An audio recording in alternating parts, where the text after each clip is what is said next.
Hadirin sidang jemaah yang dirahmati oleh Allah Subhanahu wa taala sekalian, sedikit perkongsian kita pada tengah hari ini untuk saya kongsikan berkaitan dengan doa. Doa ini bermaksud seruan ataupun permintaan, dan bila sebut doa ini kita kena ingat di dalam satu hadis Nabi sallallahu alaihi wasallam, Nabi sebutkan ad-du'a huwa al-ibadah. Doa yang kita mohon pada Allah Subhanahu wa taala, yang kita minta kepada Allah Subhanahu wa taala, ini adalah satu ibadah. Dan bila sebut ibadah ini, pastikan kita melaksanakan dengan penuh adab, mematuhi segala perkara-perkara berkait dengan ibadah. Bila sebut doa, dia adalah satu ibadah. Dan doa ini di antara adab-adabnya perlulah dilaksanakan dalam keadaan yang baik, dalam suasana yang sesuai dengan keadaan kita. Dan kita kena ingat, sebahagian daripada adab ketika mana kita berdoa, permulaan pada doa itu mestilah dimulakan dengan membaca basmalah, Bismillahirrahmanirrahim. Kemudian disusuli dengan membaca hamdalah, sekurang-kurangnya Alhamdulillahirabbil alamin. Ataupun kalau diterjemahkan ke dalam bahasa Melayu, segala puji bagi Allah, pentadbir sekalian alam. Jadi mesti kena ada dalam setiap kali kita berdoa. Dia terkecuali pada doa-doa tertentu. Contoh macam doa kunut. Doa kunut yang tu tak ada. Jangan pula bila sebut adab-adab berdoa tadi dimulakan dengan baca basmalah, baca hamdalah. Jadi esok tuan-tuan baca doa kunut buat begitu, maka tidak termasuk. Jangan pula lepas ni doa kunut dimulakan dengan Bismillahirrahmanirrahim, Alhamdulillahirabbil alamin. Mana pula datang gitu. Sebab hari itu dengar tazkirah jemaah, ustaz kata kena mulakan dengan perkara-perkara tersebut. Jadi pada doa kunut tidak ada bacaan tersebut. Ya. Kemudian setelah mana kita menyebut hamdalah, disusuli dengan berselawat ke atas Nabi sallallahu alaihi wasallam. Mesti ada selawat tersebut. Sekurang-kurang selawat yang kita sebut selalunya dalam doa kita, wassalatu wassalamu ala asyrafil anbiya'i wal mursalin, ataupun Allahumma salli ala Muhammad wa ala alihi wa ashabihi ajma'in. Mesti ada lafaz selawat tersebut. Dan sebaiknya sebelum daripada membaca basmalah dimulakan dengan isti'adzah. A'udzu billahi minasyaitonir rajim. Mohon pada Allah Subhanahu wa taala perlindungan daripada syaitan yang direjam. Sebab bila kita buat ibadah ini, gangguan itu tetap ada. Termasuklah pada solat kita sekalipun. Kita solat ibadah pada Allah Subhanahu wa taala. Jadi gangguan itu tetap ada. Jadi kita mohon dengan Allah Subhanahu wa taala ketika mana kita nak beribadah kepada Allah Subhanahu wa taala, dipelihara daripada gangguan tersebut. Terutamanya daripada gangguan yang dilakukan oleh syaitan yang direjam. Adanya bisikan-bisikan jahat dalam hati kita. Sebab itu di antara adab berdoa juga, jangan ada doa kita nak melakukan kejahatan pada orang lain. Itu adab itu. Kemudian setelah mana empat perkara tadi kita awali dengan baca isti'adzah, baca basmalah, hamdalah, kemudian selawat pada Nabi, kemudian kita minta apa sahaja kepada Allah Subhanahu wa taala. Minta pada Allah apakah hajat kita. Sebab Allah Subhanahu wa Ta'ala suka mendengar hamba-Nya meminta kepadanya. Allah Ta'ala suka bila mana hamba-Nya meminta kepadanya. Dan itulah apa yang kita sebut di dalam setiap kali kita solat, iyyaka na'budu wa iyyaka nasta'in. Hanya kepada Allah kita menjadi hamba, dan hanya saja kepada Allah kita minta pertolongan. Dan para ulama menyatakan di dalam ayat ini didahulukan dengan kehambaan, kemudian baru minta pertolongan. Nak bagi tahu pada kita yang sebaiknya, bila mana kita nak sesuatu dengan Allah Subhanahu wa Ta'ala, daripada Allah Subhanahu wa Ta'ala, dahulukan dengan kita beramal.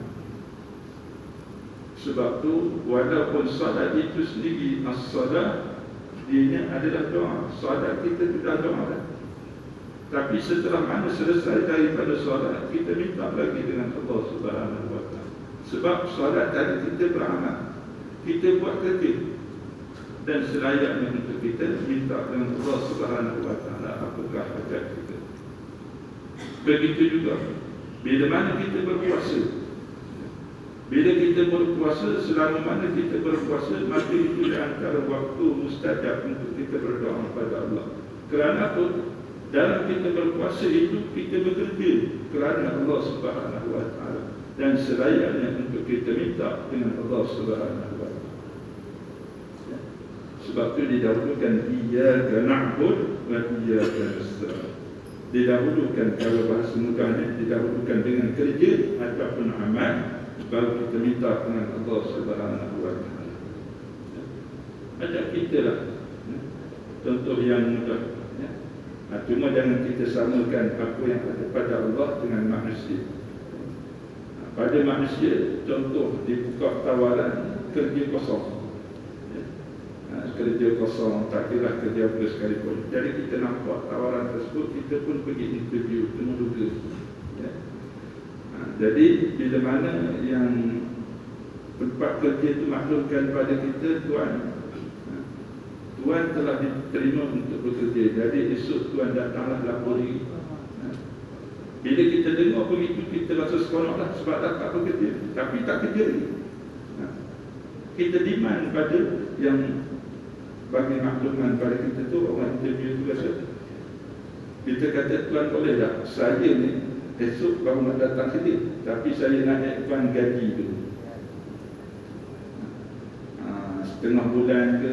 Saya tak minta sebulan tu, minta setengah bulan tu. Agak-agak kita bagi, kerja tak bagi,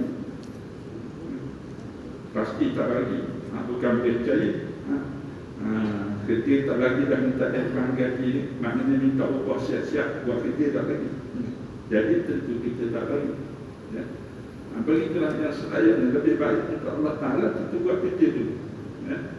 Kita salat, kita puasa, kita baca Quran, sebab di antara waktu-waktu yang mustajab untuk kita berdoa kepada Allah Subhanahu wa Ta'ala setelah mana kita beramal, buat kerja. Kemudian bila mana kita mintalah banyak mana sekalipun. Allah Ta'ala itu Maha Kaya, dan Allah Ta'ala memang suka bila mana dengar hamba dia meminta kepada-Nya. Dan itulah yang kita ikrarkan pada Allah. Bila kita ada hajat, kita ada keperluan, kita minta pada Allah. Terus minta pada Allah. Sebab kita sebut iyyaka nasta'in, hanya padamu ya Allah kami minta pertolongan. Jadi kita terus minta pada Allah. Cuma pastikan bila mana berdoa kepada Allah, di sana ada satu lagi perkara yang perlu kita fahami. Bukan sekadar berdoa, dalam masa yang sama perlu ada ikhtiar, ada usaha. Jangan berdoa saja, berdoa saja siang, malam, pagi, petang, berdoa saja tapi tak berikhtiar, tidak ada usaha. Contoh macam nak makan, baca doa makan daripada pagi sampai tengah hari, sampai ke petang, sampai ke malam, tapi tak usaha cari makan, tak ada dia pula. Doa saja. Ya Allah, anugerahkan padaku, ya Allah rezeki, ya Allah, minta Allah Ta'ala anugerahkan rezeki pada dia. Contoh mudahnya, dalam bab makan minum lah itu rezeki. Rezeki ini bukan sekadar makan minum sahaja, bukan harta sahaja. Ya. Nikmat sihat tubuh badan pun rezeki daripada Allah Subhanahu wa Ta'ala. Boleh hadir ke rumah Allah Ta'ala ini pun itu rezeki daripada Allah Subhanahu wa Ta'ala. Ya. Berbagai-bagai nikmat yang dianugerahkan oleh Allah, boleh melihat, boleh bergerak ke sana kemari, itu semua rezeki daripada Allah Subhanahu wa Ta'ala. Cuma contoh tadi kita sebut dalam bab makan minum. Ya. Kita nakkan belanja untuk kita sediakan nafkah pada isteri dan anak-anak kita dalam bab makan minum. Ya. Kita berdoa dah siang, malam, pagi, petang, tapi tak pergi kerja, tak ada apa. Sekadar berdoa saja. Bila kita dah berdoa, mesti disusuli dengan usaha, kena cari. Ya. Dia saling berkait di antara doa dengan usaha kita. Ya. Jadi kita minta banyak dan Allah Subhanahu wa Ta'ala tadi, kemudian pastikan bila mana kita berdoa, diakhiri doa kita itu dengan selawat pada Nabi, kemudian dengan lafaz hamdalah. Ya. Ingat ya? Mula tadi 4, kemudian di ujungnya 2. Ya. 4 itu dia isti'adzah, kemudian baca basmalah, kemudian baca hamdalah, alhamdulillahirabbil alamin, kemudian selawat ke atas Nabi sallallahu alaihi wasallam. Kemudian setelah selesai kita berdoa semua benda dah kita minta kebaikan untuk kita, kebaikan untuk ahli keluarga kita, kebaikan untuk sekalian muslimin dan muslimat. Kita minta bahagia. Ini pun sebagai satu pesan untuk saya dan kita semua. Bila kita berdoa, jangan dilupakan, doakan juga untuk sekalian muslimin dan muslimat. Ya. Jangan hanya kita minta kebaikan untuk kita sahaja. Ya. Bila kita minta kebaikan untuk sekalian manusia, muslimin dan muslimat, maka Allah Ta'ala akan permudahkan urusan kita. Ya. Jadi bila kita dah minta semua, maka tutup dengan selawat dulu. Tadi mula selawat, ya. Akhir selawat dulu, baru hamdalah. Ya. Contoh kita akhiri doa kita dengan Rabbana atina fid dunya hasanah wa fil akhirati hasanah wa qina adzabannar. Itu kira dah habis dah doa kita. Ya. Jadi kita nak tutup dah doa kita, sallallahu ala sayyidina Muhammad wa ala alihi wa sahbihi ajma'in. Kemudian diakhiri dengan hamdalah, walhamdulillahi rabbil alamin. Barulah permohonan kita diangkat kepada Allah Subhanahu wa Ta'ala. Kalau tidak ada pujian pada Allah, tidak ada selawat pada Nabi, maka doa tersebut tergantung. Itu ada ketika mana kita berdoa. Ya. Dan berdoa ini yang sebaiknya, yang paling afdalnya, doa-doa daripada Al-Quran Karim, kemudian daripada hadis Nabi sallallahu alaihi wasallam. Itu yang paling baik dan itu yang paling afdal. Ya. Adakah doa dengan doa yang lain tidak afdal? Tidak. Ya. Contoh, ya. Macam doa dalam bahasa Melayu. Ya. Dia bahasa Melayu ni pun doa juga, bukan kata tidak doa. Yang sebabnya sebab itulah bahasa Arab. Cuma bila kita nak minta dengan Allah Subhanahu wa Ta'ala ini, pastikan apa yang kita minta tu kita tahu apa yang kita nak. Ya. Macam kita nak order barang, kita pergi kedai makan, ya, minta dengan apa ni pelayan tu, saya nak ini, nak itu, nak ini. Jadi kita nak order tu, pastikan kita tahu apa yang kita order. Dan kita order apa yang kita tak tahu. Kadang tu doa subhanallah, bukan kata tak boleh doa pun pandang, angkat tangan dia, kemudian sampai dah rapat tangan. Lepas tu lama lagi doa sampai rapat ke dada. Akhir sekali dia tak tertutup dia doa. Ini lama doa. Tanya apa yang diminta, saya pun tak tahu, hafal saja. Dia minta apa yang kita tahu, itu yang sebaik. Jadi pastikan bila mana kita berdoa kepada Allah Subhanahu wa Ta'ala, tidak semestinya dalam bahasa Arab, bahasa Melayu pun boleh. Ya. Bahasa Melayu sebab semua orang faham, sebab orang Melayu begitu. Ya. Kalau nak doa bahasa-bahasa lain, bahasa Jawa tu, pastikan orang belakang tahulah apa yang kita doa tu. Kalau bahasa Arab ni maklum belaka dah. Ya. bahasa Al-Quran, jadi maklum baca. Tapi kalau bahasa-bahasa asing ni, pastikan orang yang mengaminkan doa kita diketahui maksudnya. Jangan kita, ini hari ini nak doa bahasa Jawa lepas untuk orang belakang amin ke tidak apa yang dia minta, dia pun tak tahu. Ya. Jadi dia bahasa yang mudah difahami. Ya. Jadi di sini disebutkan pada kita beberapa waktu ataupun saatnya terkabulnya doa. Ya. Waktu ataupun masa, dan ada juga sebahagian kitab disebutkan berkaitan dengan tempat. Ya. Tempat untuk kita berdoa. Di sini disebutkan sebahagian daripada ini. Di antara saat-saat terkabulnya doa, diterima oleh Allah Subhanahu wa Ta'ala permintaan kita. Ya. Permintaan kita ini dikabulkan oleh Allah Subhanahu wa Ta'ala. Yang pertamanya pada malam Lailatul Qadar. Yang ini jika diizinkan oleh Allah Subhanahu wa Ta'ala, dipanjangkan umur kita bertemu dengan Ramadan, maka usahakan. Bukan hanya tunggu malam Lailatul Qadar sahaja, tiap-tiap malam kita berdoa kepada Allah. Ya. Bahkan pada siang itu pun sudah dikira sebagai waktu mustajab berdoa, sebab kita berpuasa, kita bekerja, minta dengan Allah Subhanahu wa Ta'ala. Orang berpuasa ni, dia punya doa dimakbulkan oleh Allah. Yang keduanya ialah ketika mana wukuf di Arafah. Yang ni perlukan pada bulan Jilah. Dia masa dan juga tempat. Wukuf di Arafah ni di antara masa dan tempat yang mustajab untuk kita berdoa kepada Allah Subhanahu wa Ta'ala. Kemudiannya di bulan puasa, maknanya bulan Ramadan. Bila sebut bulan puasa ni, bulan Ramadan khususnya. Sebulan dalam bulan Ramadan tu, siang hari kita berpuasa, kemudian pada malamnya kita gandakan pada amal kita, dengan kita banyaknya berzikir, solat sunat, baca Quran dan sebagainya. Jadi perbanyakkan berdoa kepada Allah, dan pastikan syarat yang tadi diikuti. Itu buat kerja dululah. Zikir, baca Quran, solat sunat, minta kepada Allah Subhanahu wa Ta'ala. Kemudian pada hari Jumaat, Alhamdulillah, Allah Ta'ala berikan kepada kita pada hari ini, kita berada pada hari Jumaat. Ya. Pada hari Jumaat, daripada malam tadi sehingga petang kala. Ya. Waktu untuk kita perbanyakkan berdoa kepada Allah Subhanahu wa Ta'ala. Hajat kita ni terlalu banyak, jadi minta dengan Allah, mengadu dengan Allah. Ya. Kadang-kadang kita ni sehingga lupa pada Allah Subhanahu wa Ta'ala. Kita mengadu tempat yang tidak sepatutnya. Minta maaf cakap. Kebanyakan manusia mutakhir ini mengadunya di dalam Facebook.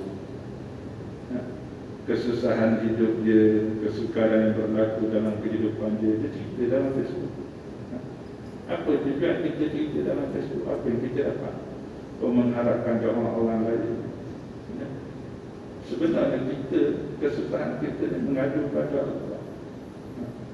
Orang lain sekadar boleh bantu saja, tapi aduan kita adu kepada Allah Subhanahu wa Ta'ala.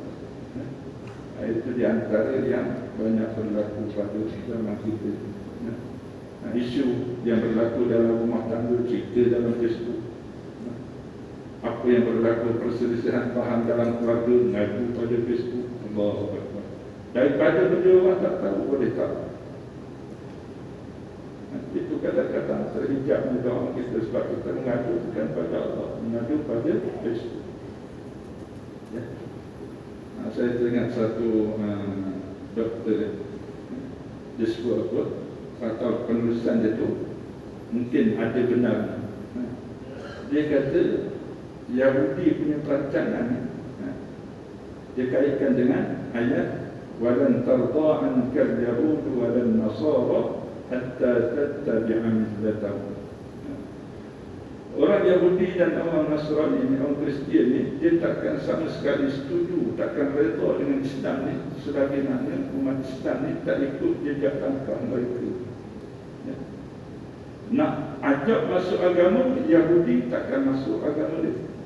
Tak pernah ada kita tengok da'iyah daripada orang Yahudi ajak orang lain masuk agama lain. Masuk dalam agama Yahudi tak ada. Bahkan mereka sebut mereka adalah bangsa yang paling mulia. Allah Ta'ala rakamkan ucapan mereka dalam Al-Quran. Lan yadkhulal jannah illa man kana hudan aw nasara. Itu ucapan mereka lah. Tapi Allah Ta'ala tidak kata begitu. Tapi Allah Ta'ala rakam. Tidak akan masuk surga Allah Ta'ala melainkan orang tersebut daripada kalangan orang Yahudi dan daripada kalangan orang Kristian, yakni orang Nasrani. Sampai macam tu sekali. Sebab tu tak pernah kita tengok orang Yahudi buat da'iyah ajak orang masuk agama dia, tak ada. Sebab dia rasa dia lah yang paling mulia. Walaupun dalam dunia mereka minoriti, tapi takkan dia ajak orang masuk agama dia, tak ada. Nak offer jauh sekali. Yang buat kerja ni hanya Kristian missionary yang tu ada. Itu pun mastermind dia tetap Yahudi. Jadi apa yang nak sebutkan tadi, yang disebutkan oleh doktor tu, dia kata dia antara orang Yahudi punya apa, dia punya ibadat dia apa dia suka mengadu pada dinding ratapan. Dinding ratapan. Tengok orang Yahudi macam ibadah dia rata pada dinding. Jadi dia nak ajak orang lain juga buat perkara yang sama. Jadi dia wujudkan satu media orang nak mengadu pada tempat yang tidak sepatutnya. Minta maaf macam Facebook. Aku kan kata salah kita gunakan Facebook tersebut, tapi manfaatkan dengan sebaik-baiknya untuk Islam. Tidak. Kita macam beratap sama macam itu lah. Jadi dia tak ajak masuk agama dia, tapi ikut cara hidup dia. Bila kamu nak beratap, jangan minta pada Allah terus. Kita pada masjid, kita pada Facebook. Nampak? Bila kita fikir pada ada betulnya juga. Hilang pergantungan kita pada Allah lebih banyak pada media sosial yang ada sekarang. Apa saja yang berlaku pada kita sepatutnya kembalikan pada Allah, termasuklah pada saya.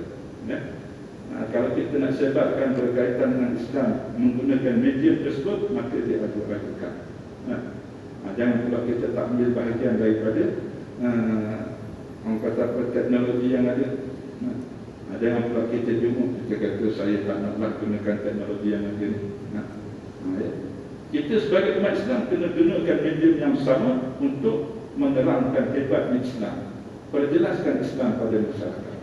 Sebab dalam medium yang sama di sana berbagai-bagai sudut keburukan yang diperkenalkan, kemudian ideologi yang nak merosakkan umat Islam digunakan medium yang sama. Jadi pastikan ada satu kumpulan, satu golongan yang counter balik. Cuma yang saya tegaskan tadi, jangan kita gunakan media tersebut untuk mengadu kesusahan yang ada pada kita, kesukaran, kepayahan pada kita. Seumpama macam Yahudi meratap pada dinding ratapan. Na'udzubillah min dzalik. Jadi kita ada Allah, kembalikan kepada Allah, minta kepada Allah. Dalam masa yang sama jangan dilupakan untuk berusaha. Jadi bila saya baca tulisan itu Allahu Akbar, ada betulnya. Dulu kita tak dengar orang meratap tempat-tempat lain, tapi Facebook dah jadi macam dinding ratapan itu sekarang. Banyak benda kita luahkan pada Facebook pula. Na'udzubillah min dzalik. Kalau yang dah berlaku tu, minta ampun dengan Allah Subhanahu wa Ta'ala. Ke depan jangan kita buat lagi. Kita ada Allah, minta dengan Allah. Dalam masa yang sama berusaha. Kemudian di antara lain ialah di antara ketika mana mendengar azan salat. Azan salat dan kerjaan azan pun banyaklah. Ketika mana mendengar azan salat, selesai azan itu berdoa kepada Allah Subhanahu wa Ta'ala. Jangan lupa bila mana dengar azan, selesai azan pastikan kita berdoa, angkat tangan. Kadang-kadang kita ni siap azan buat tak tahu. Azan tu pun kita buat tak tahu, buat buka telinga dia. Padahal di situ dilambungkan membesarkan Allah Subhanahu wa Ta'ala. Kita buat buka di telinga kita. Kemudian di antara waktu azan dan waktu iqamah, ini pun di antara waktu mustajab untuk kita minta pada Allah Subhanahu wa taala. Ya. Waktu di antara azan dan juga iqamah. Ya. Kemudian di ketika mana saat perang berkobar, yang ini waktu jihad. Ya. Waktu jihad kita lah kebangkitan, alhamdulillah, ya, tak berlaku lagi. Ya. Tapi bagi saudara seakidah kita yang diuji oleh Allah Subhanahu wa taala dengan peperangan, jadi di sana ada waktu mustajab untuk mereka berdoa kepada Allah. Ya. Kemudian di antara lain ialah sesudah selesai solat fardu dan juga solat sunat. Ya. Solat fardu kan, walaupun solat itu sendiri daripada segi terjemahannya adalah buat doa. Dia sendiri solat itu adalah doa. Ya. Bila mana kita takbir dalam Allahu Akbar, pada permulaan pun kita baca doa iftitah. Kemudian disusuli dengan baca suratul Fatihah. Dalam suratul Fatihah itu pun ada doa. Ya. Sebab di antara nama suratul Fatihah ini suratul sifat, surah penyembuh ataupun surah penawar, maknanya doa. Kemudian kita baca kunut, ada doa juga. Kemudian kita duduk antara dua sujud, doa lagi, subhanallah, penuh dengan doa. Ya. Setelah selesai solat, jangan cuba kita balik. Sebab kita dah beramal tadi, minta lagi pada Allah Subhanahu wa taala. Sebab Allah Taala nak kita merintih pada dia, mengadu pada dia. Ya. Jadi itu di antara waktu mustajab berdoa. Kemudian di antara lain ketika mana waktu kita sujud, ya, waktu kita sujud dalam sujud ni, ya. Yang paling afdalnya ketika mana solat sunat, ya. Ketika kita solat sendirian, ya. Sendirian solat sunat ni, ya. Kita solat sendirian, maka sujud tu biar panjang, ya. Kalau solat fardu, keutamanya solat berjemaah. Kemudian bila solat berjemaah, kita terikat dengan imam, ya, jadi kena bedakan. Ya. Kalau solat kita solat berjemaah ni, pastikan kita ikut imam. Kita jadikan dia imam, tujuannya adalah untuk diikuti. Jangan pula sujud kita panjang daripada imam. Ya. Ini kadang-kadang banyak berlaku, minta maaf. Ya. Contohnya kebiasaannya sujud yang terakhir sekali lah, sujud sebelum nak duduk tahiyat akhir. Ya. Imam dah bangun dah duduk tahiyat akhir. Duduk tahiyat akhir itu rukun. Kemudian imam baca bacaan tahiyat akhir, rukun lagi. Tak bangun lagi dia daripada sujud. Kemudian masuk pula selawat pada Nabi, rukun lagi. Imam habis dah nak bagi salam baru dia bangun. Dia khawatir terpisah ni dia dengan imam. Jadi yang ni kena maklum. Bila mana kita tidak ada, kita buat ikut suka kita. Di imam tu, kita jadikan imam untuk diikuti. Kecuali perkara-perkara yang tertentu lah. Tambah rukun, jadi yang kita ikutlah. Jadi di sana ada dua pilihan, sama ada kita menunggu ataupun di sana ada mufaradhah, kita berpisah dengan imam. Ya? Tapi selagi mana tidak berlaku kesalahan tersebut, maka ikut perbuatan itu. Yang kita biar ada satu halangan kita dengan imam itu dalam jangka masa yang panjang.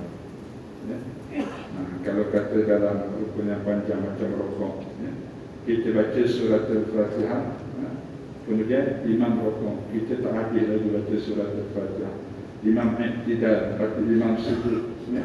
Dah rukun panjang. Imam bangun duduk antara dua sujud, imam sujud lagi yang kedua, kita tak habis lagi, tak rokok lagi. Maka secara otomatik kita terpisah daripada imam. Ya? Bila mana telah berlaku 3 rukun. Ya? Aku kena jaga. Ya? Jadi bila kita ikut imam, kita ikut dia. Ya? Sebab tu afdalnya bila mana dalam solat sunat, panjangkan sujud kita. Bila panjangkan sujud, pastikan kita minta dengan Allah Subhanahu wa taala. Sebab itu di antara tempat mustajab untuk kita berdoa kepada Allah Subhanahu wa taala. Ya? Cuma dalam solat jangan tuan-tuan baca bahasa Melayu sembarang. Dalam hati dalam hati tak apa bahasa Melayu ke bahasa apa sekalipun tak apa. Kalau nak dilafazkan, pastikan ya, ada waridnya daripada Al-Quran, daripada hadis Nabi. Itu kalau nak dilafazkan lah. Kalau waktu kita sujud, kita baca Subhanallah rabbiyal a'la wa bihamdihi itu, nanti teruskan. Kemudian minta pada Allah Subhanahu wa Ta'ala dengan permintaan yang lain. Nanti waktu mustajab berdoa. Kemudian setelah mana selesai kita membaca ataupun khatam Al-Quran, ini yang diamalkan di dalam masyarakat kita. Selesai baca Quran, jangan lupa untuk berdoa pada Allah. Sebab kita beramal tadi, kita berakhirat. Dan selayaknya untuk kita minta dengan Allah Subhanahu wa Ta'ala. Baca Quran itu kan amal. Dah selesai baca Quran, minta pada Allah Subhanahu wa Ta'ala. Kemudian di antara waktu minum air zam-zam, yang ni kalau sekarang sukar sikit tuan-tuan, sukar sikit. Abang balik jemaah umrah pun payah dan dapat air zam-zam tersebut. Tak tahu apa sebab dia, wallahu a'lam. Kalau beli kat sana lagi tak boleh bawa balik. Yang travel ni pun payah dah. Dimaklumkan sukar untuk bawa balik air zam-zam. Kalau sebelum ni dapat juga dalam 5 liter lah. Bawa balik umrah, bawa balik 5 liter. Sekarang payah. Kita tak tahu lah sebab dia, wallahu a'lam. Jadi waktu minum air zam-zam tu di antara waktu mustajab untuk kita berdoa. Niatkan yang baik-baik untuk diri kita, terutamanya macam kesihatan kita, minta yang baik. Kemudian di antara lain ialah ketika mana dalam pengajian ataupun majlis ilmu kan, dalam tazkirah ke, dalam kuliah ke, dalam ceramah ke, jadi dalam majlis tersebut selesai, kita berdoa kepada Allah Subhanahu wa Ta'ala. Di antara doanya yang boleh kita amalkan supaya Allah Ta'ala bagi kefahaman pada ilmu yang kita pelajari dalam masa yang sama, agar dianugerahkan oleh Allah Subhanahu wa Ta'ala bila kita dah faham, kemuncaknya kita nak beramal dengan ilmu tersebut. Allah Ta'ala bagi faham dan kita nak beramal dengan. Sebab ilmu ni manfaatnya bila mana kita beramal. Dia ada dua. Satunya, tidak ada manfaat pada ilmu kalau tidak beramal, dan tidak ada manfaat pada amal kalau diamalkan tanpa ada ilmu. Dia mesti sendiri. Kita nak beramal kena ada ilmu. Bila dah ada ilmu, kena beramal.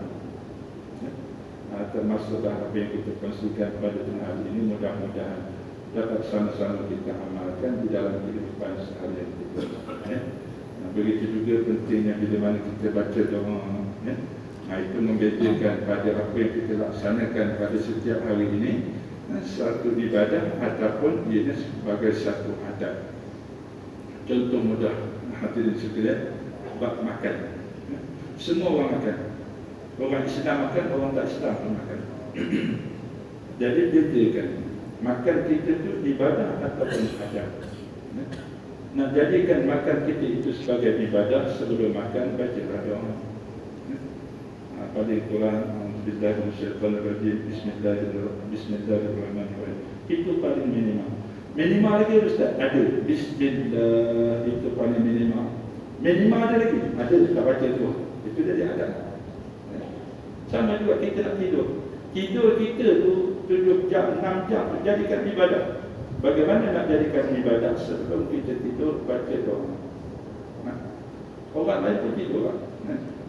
Tidur ni, juga kita nak rehatkan badan. Jadi ada. Sebab semua orang akan tidur, jadi ada. Nak bedakan jadi ibadat, baca doa sebelum tidur. Kemudian di sana ada lagi bacaan-bacaan yang dianjurkan oleh Nabi sebelum daripada kita tidur. Di antaranya baca Muhammadah 3 kali. Qul a'udzu birabbin nas, qul a'udzu birabbil falaq, qul huwallahu ahad. Baca sebelum kita tidur. Kalau ada lagi kekuatan, baca suratul Waqi'ah, baca suratul Mulkiyah. Itu banyak amalan. Paling kurang sebelum tidur jangan lupa baca Bismillahirrahmanirrahim ataupun Bismillahirrahmanirrahim ahya. Dan bangun tidur baca lafaz syukur pada Allah, alhamdulillah. Sama juga dalam makan dan juga perkara-perkara lain. Kita pergi bekerja, keluar daripada rumah, mulakan dengan Bismillah. balik rumah, alhamdulillah, syukur dengan nikmat Allah Taala bagi kekuatan pada kita untuk kita bekerja. Baru setiap apa yang kita lalui di dalam harian kita, ianya dikira sebagai ibadah, bukan sekadar adat. Itu sedikit perkongsian kita bersama. Mudah-mudahan dapat sama-sama kita amalkan di dalam kehidupan sehari-hari kita. Tajuknya doa tadi. Panjang lagi lah doanya, panjang lagi Fatih. InsyaAllah kita akan sambung pada pertemuan yang akan datang, dan kita akhiri pertemuan kita pada hari ini dengan bacaan doa. A'udzubillahi minasyaitonir rajim. Bismillahirrahmanirrahim. Alhamdulillahi rabbil alamin. Wassalatu wassalamu ala asyrafil anbiya'i wal mursalin wa ala alihi wa sahbihi ajma'in. Allahumma faqihna fid din wa 'allimna ta'wil. اللهم ارزقنا فهم النبيين وحفظ المرسلين برحمتك يا ارحم الراحمين. وصلى الله على سيدنا محمد وعلى اله وصحبه اجمعين والحمد لله رب العالمين. السلام عليكم ورحمه الله.